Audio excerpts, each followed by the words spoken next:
Well, good day and welcome to SOP, Save Our Planet. My name is Gary Willing. I hope wherever you are, whenever you're listening to this video, you're having a great day. Now, I always do a couple things before I start. I do think the most important thing that you can do after listening to this video is to take some time out of your day and do a little research, look into it, see if it's true for you or not. And the only way to do that is to do some reading. So if you go to the Share International site, there's a link at the top of the description portion of these videos. You will go to the website that will give you the best background information about what I'm saying here in one spot. So that's why I always recommend you go there, but you can look at this information and read more about this information in other ways. But that's the best way to start. So hopefully you'll check it out. The information is useful and it's also free, totally free. The second thing that I'm hoping that you do is join the discussion. I love it when you guys tell me what you think, post a comment. Even if you don't agree with what I have to say, that's fine too. If you have a question or you need clarification on something that I said or something that you heard about Maitreya or whatever, feel free to post your question in the comment section and I'll try to answer it in another video, usually in the next video, or simply email me, searchforscience@mail.com. Okie dokie. Now, James, and I'm going to set this up. I'm going to answer or try to answer a question coming from James. James has commented on this channel for a few months now, and he has a very, very strong Christian faith and background, but yet, he is open enough to ask questions. And I've said this before to James when I was on his show. I really respect you, James, and I respect others who do this too, who don't agree with what I have to say or don't agree with the majority of what I have to say, but are yet willing to ask a question. So he asked a question about a YouTube video that he came across, and he put the link in the comment, and then he asked a question about it. So if you want to watch this video, feel free to click that link and it'll take you right to that video. Hey, Gary, have you seen this?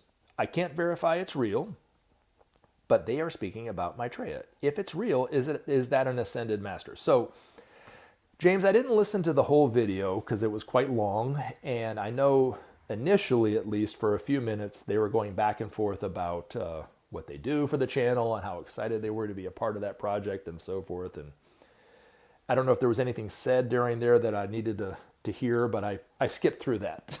Okay, so then, of course, the next section is the guy encouraging people to go to their Patreon page and donate, right? Which seems like it's pretty common on YouTube where people want you to donate to their Patreon page or whatever. But anyway, and then they played this audio recording coming from the Lucis test group. Are you talking about that audio that they were referring? Is that an ascended master? I can tell you without any hesitation that that was not a master. Okay, so is it true to say that the masters are coming back into the everyday world? That is true. Okay, most of us perhaps don't know this. People that know about it might not believe it, but according to what I'm saying, that's true, that these masters are already coming back into the everyday world.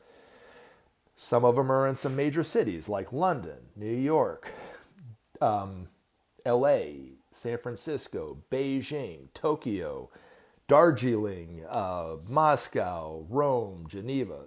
So there are in some major cities, not in every city, but in some major cities.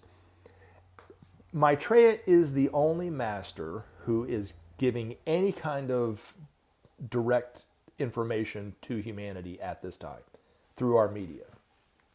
He's already been interviewed dozens of times. It was initially announced that he gave an interview in January of 2010. So it's been over almost going on 16 years now.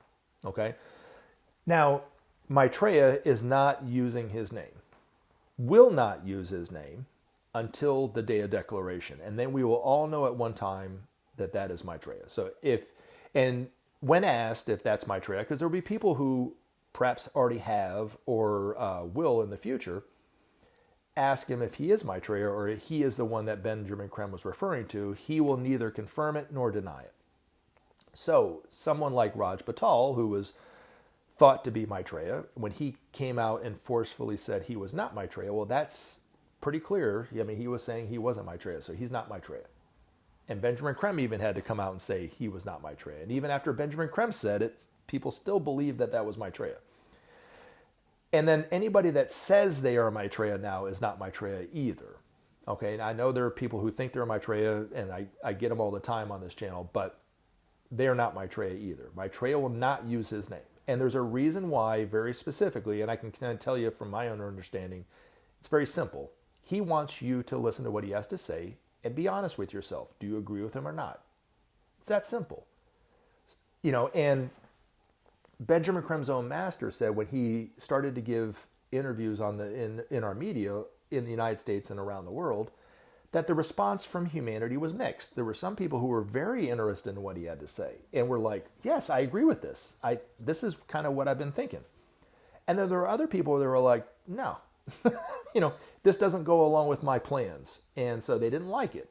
And this is the destiny of what Jesus was talking about in the Bible as the sword of cleavage.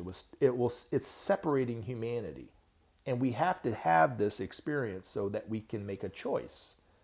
Maitreya on the Day of Declaration, around the same time that he says that he is Maitreya, and we realize that that's him, he is going to give humanity a choice. What do we want?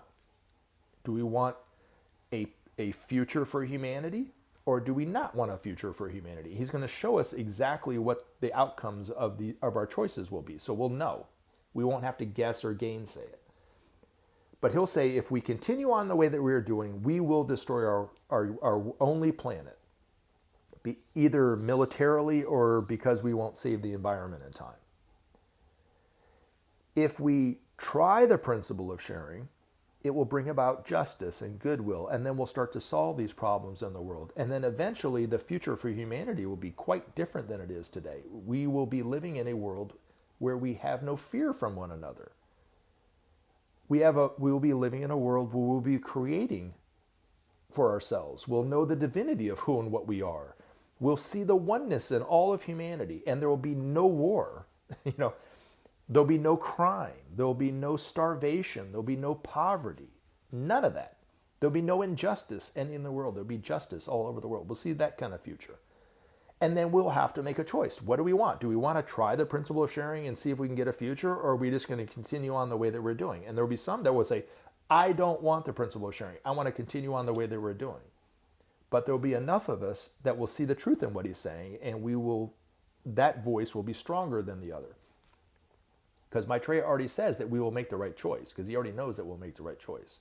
That's a little spoiler alert, But we'll have a future. We're not doomed. So that's why he wants us to sit there when we listen to him and not look to him for who and what he really is. And we just listen to him and go, yes, I like that. Or no, I don't. Does that make sense?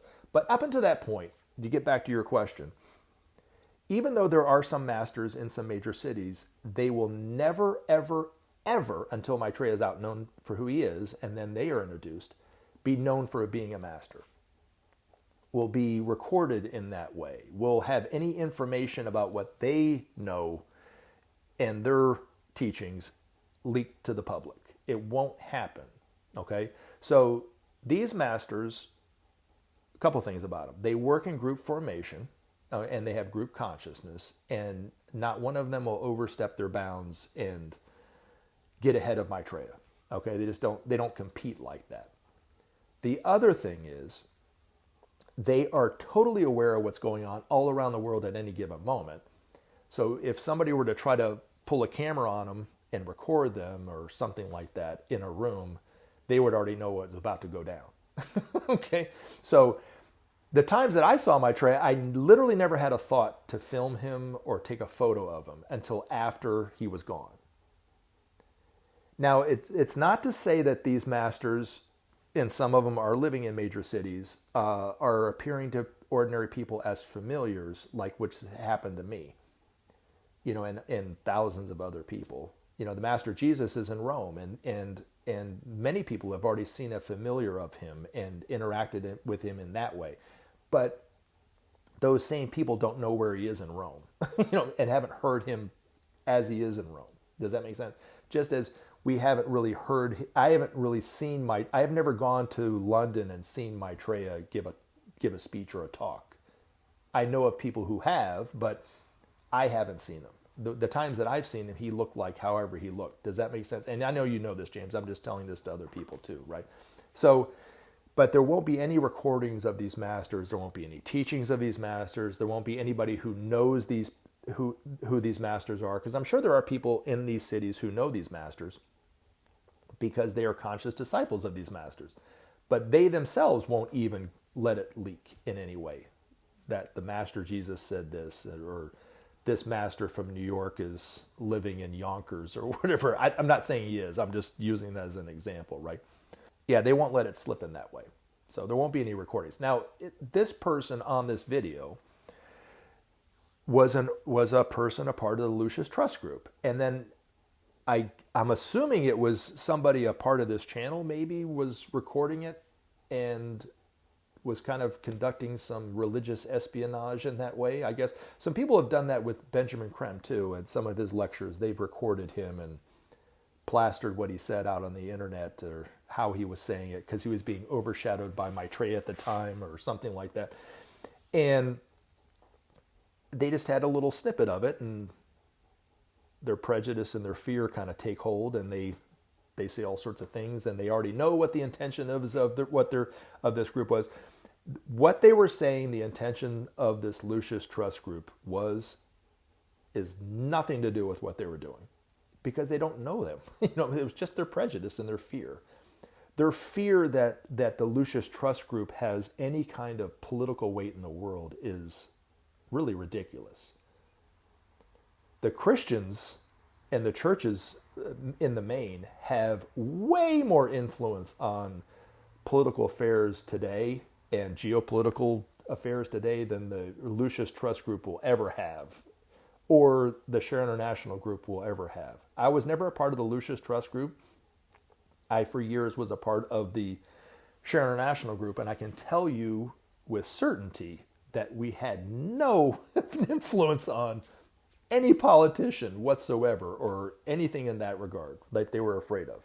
Because people were even afraid of the Share International Group having that same kind of influence, because it's different than them, right? They think they're living in the end times, which is wrong. They think that what the Share International Group is putting out is evil. The need for peace, the need to share, they think that's all evil, because they have no understanding of really what it is. They have no. It's a giant leap for them to go from their belief to what the Lucis Trust or the Share International Group is saying. It's a much, much smaller step to go to understand what the Share International Group is really about, or the Lucis Trust Group is really about, and go to the religious side. It's a very, very tiny step.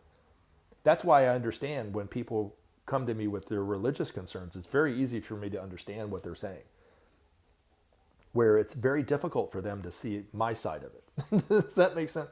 So they just took what they said out of context. He was reading the Great Invocation, is all it is. And there's an intention, and the intention that they were thinking that they were saying about reading the Great Invocation has nothing to do with what they were saying. Even the name Lucis Trust. Now, it is factual to say that the Lucis Trust was initially named Lucifer Trust. That's something that they said in the video. That is true. But I can guarantee you that the meaning behind that name for that group of people, just as it is for me, is totally different than what the religious groups believe it to be. And so, but we can agree on that a word or a name like Lucifer can have two different meanings for two different people, right? So the Lucis Trust Group was initially named Lucifer Trust. Lucifer to them does not mean devil. There isn't anything in their writings that means that name is implying the devil, or that the devil somehow slipped it in there to mean that, or something to that, right? Lucifer really means bringer of light, is what it means. It's Latin. And when our ancestors referred to Lucifer, they were looking at the sky and they saw this really bright star in the sky, which ended up being the planet Venus, and they called it the morning star, and they called it Lucifer. Now, there was an esoteric meaning behind that, which Lucifer really, esoterically, from the master's point of view, is the oversoul of humanity. We are individual sparks of that oversoul. But there is a soul of humanity, and that's what they were referring to in the writings of the early biblical teachings and so forth. And when they were referring to Lucifer, that's what they were really referring to. and then it was taken out of context, and then it was looked at differently, and it's taken on a whole different meaning. And good luck trying to explain that to 1.5 billion fundamentalist Christians that Lucifer doesn't mean the devil, right? But to them, that means the devil. So really, you could say in reality that Lucifer means the devil, because that's their view of it. But for the other group, the Lucis Trust group, that's not what it meant. Just in the same way. It's like two sides of the same coin, if you understand. So I will give you two examples. One that's has to do with a political situation about dual meanings of words, and the other one was kind of a funny situation that happened to me personally. But some years ago, when Giuliani was mayor of New York, he had an aide who was giving a press conference who thought she would be smart and articulate and everyone would look to her in that way, and used a word that she should have never used. She used a word niggardly. And there's certain groups of people that triggers them when somebody of a different racial makeup says that word or any kind of connotation of that word. And they went crazy. And she lost her job. And as she was going down in flames, she was trying to explain it to people that did not want to hear it, that that's not what she meant. She meant to say slowly. So why didn't she just use the word slowly? But she's right. That's what it means. But she should have also been at least socially aware enough, because she was in politics, to not use that word. There was no reason for her to use that word. But she thought she'd throw it out there and see what what the result would be, and the result was not what she wanted, right? Now, another term that is kind of funny that happened to me is some years ago, I saw a person in the morning time, and I said, "Good morning to you." And he goes, "It's not good morning, it's good rising." And I was like, "What?" And he was like, "It's good rising. What am I mourning about? Morning is morning. You're sad. I'm not sad about waking up." And I went, "Okay, I get where you're coming from," and I tried to say the same thing to him. A word can have two different meanings. Of course, when somebody loses a loved one, they are in mourning, right? But every time you wake up, we pretty much have agreed upon the word morning for the morning, right? There's a morning, afternoon, evening, and night, right? And so I told him, I said, "Look, I was just trying to be nice," right? He wanted nothing of that. He wanted to convince me to start using the word rising, which I am not as open-minded as you, James, apparently, when somebody comes with something different, because I didn't ask him any questions about it. I didn't ask him why he thought that way, but he was wanting to tell me that. So eventually I had somewhere else I had to be, and I was like, "I get that. Thank you very much.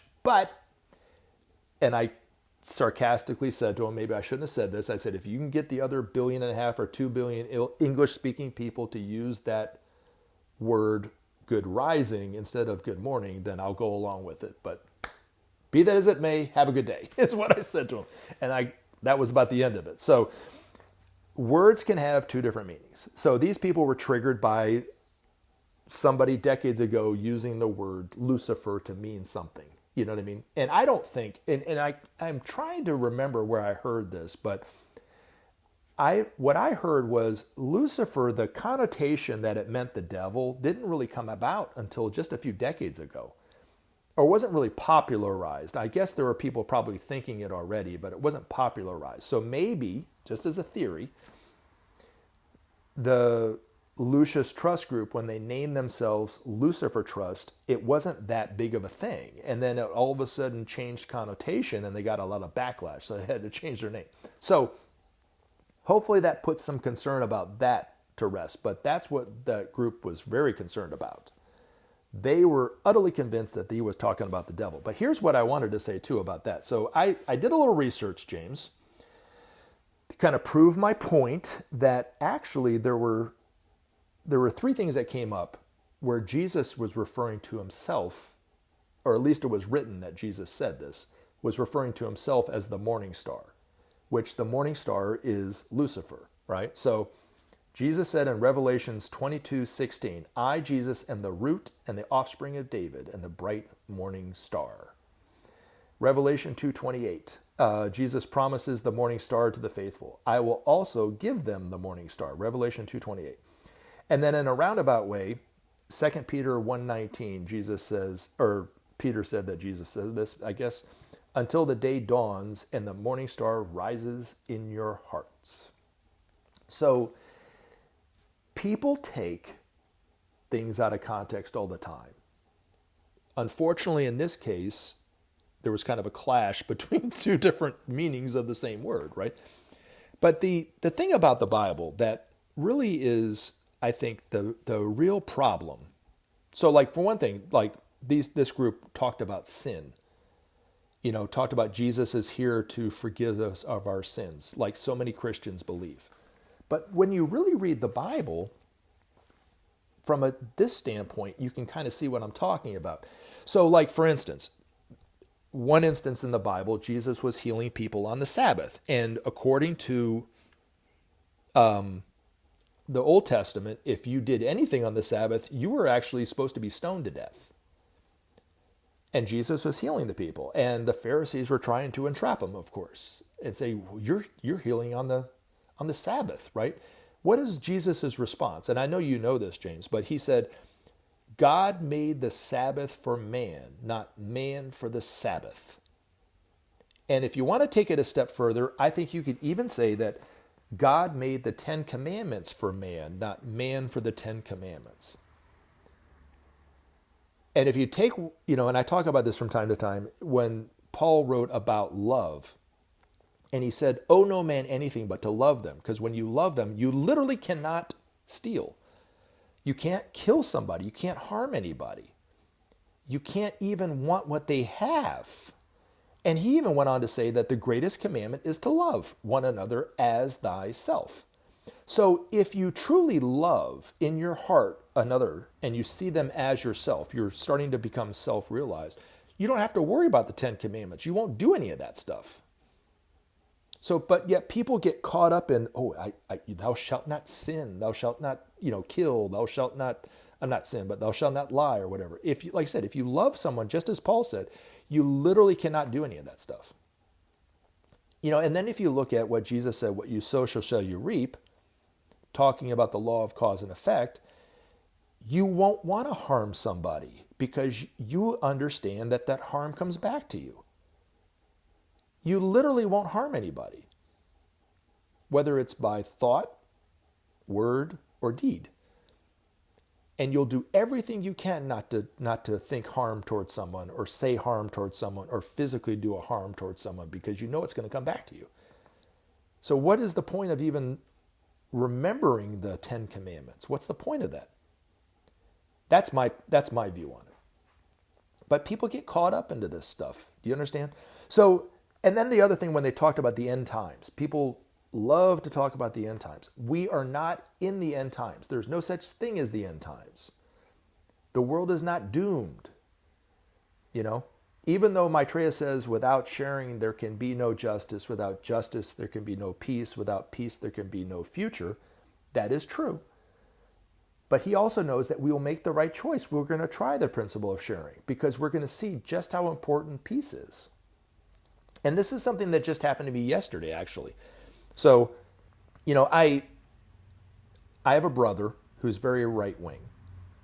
And I had a conversation with him on the phone, and we started talking about politics a little bit. And the one thing that he said to me that he's never said before is he said, I'm tired of wars. I just don't want any more wars. I am tired of it. I don't want to listen to these neocons anymore and all this stuff. And I've been saying for weeks that I've been noticing people on the right are starting to have this moment of clarity, they're starting to understand just how important peace is. Now, my brother is like most of them. They have no idea how to bring about peace. Their intention is they don't want the United States to pay for any more wars. Some of them are taking it to the next step. They're starting to be concerned about somebody that's different than them. But for most people, like my brother, I'm sure it's just about they don't want the United States to get into any more debt. They don't realize that they've started to realize that it doesn't help them to go into these wars. But my brother just 20 years ago was totally on board with going into war in Iraq. He and I used to get into heated debates about that. And he even said something that I said to him that he didn't believe at the time, that Iraq had nothing to do with 9/11, and they did not have any weapons of mass destruction. So whoever he listened to recently had more of an impact on him, than I did 20 years ago. But he's changed. And I actually had an opportunity to talk to him about the Marshall Plan and the need for sharing. And he listened to it. And then he said, I agree with you, but. And then he said, well, I don't think we should give anybody in the Middle East any money. We shouldn't give any of these countries money. We should just keep it for ourselves and help the suffering in the United States. Okay. You know what I'm saying? It's not how it's going to look, but okay.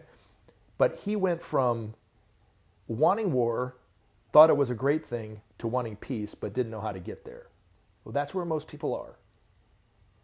So I've been asked countless number of times while I've been doing these videos, why have we not seen Maitreya on TV? Where is the interviews? Where are these? Where is this peace? When's it going to happen? Right? Why isn't Maitreya using his name? Why haven't we seen and recognized Maitreya? I mean, whatever the questions are, I've been getting them from all sides, right? The reason is because we haven't, how do I say this? What's happening now is what's needed to happen. It's just taken longer, right? It was hoped that there would be enough suffering in the last economic quote-unquote downturn in 2008 that humanity would, and people would start to see the need for justice. They see they want maybe a little bit of sharing. And it's taken longer. So Maitreya can't come out fully yet because humanity's hearts aren't quite open enough. But this is a wonderful, wonderful sign. And it's been foretold by Maitreya and Ben's master decades ago that this would happen. That people on all sides would start to want peace and just see just how important it is. But people such as my brother don't know how to get there yet. But I can assure you that even my brother, when he hears Maitreya and goes, now this is starting to make sense, what my brother said to me. He's saying it different. You know what I'm saying? And I'm sure most of you, when you hear Maitreya and see him, or maybe on the day of declaration or whatever, are going to think back to this conversations that we've had on these videos and go, you didn't say it like he did. If you had just said, without sharing, there could be no justice. Without justice, there could be no peace. Without peace, there could be no future. I would have been right on board with it. But now I'm on board with it. And then I would have said, well, I did talk about it. Well, you didn't say it the way he said it, right? And that's true, because he's the Lord of love. He's opening up the hearts of humanity in that way. But this is crucial. This is a huge, huge step. And I invite you guys all, I challenge you guys all to talk to people that you didn't think would be at all on board with peace and hear what they have to say. They want it now. The people on the right want peace. They're making the Democrats sound like the neocons. And this is beautiful. This is the change that's starting to happen. Now they have to want justice because they don't know that justice is what's going to give them the peace that they want. I love you guys. Thank you very much for the question, James. And I look forward to talking to you guys again in the very near future. Have a great day.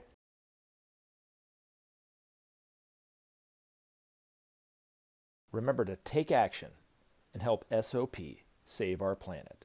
Thanks for listening, and we look forward to talking to you again in future videos.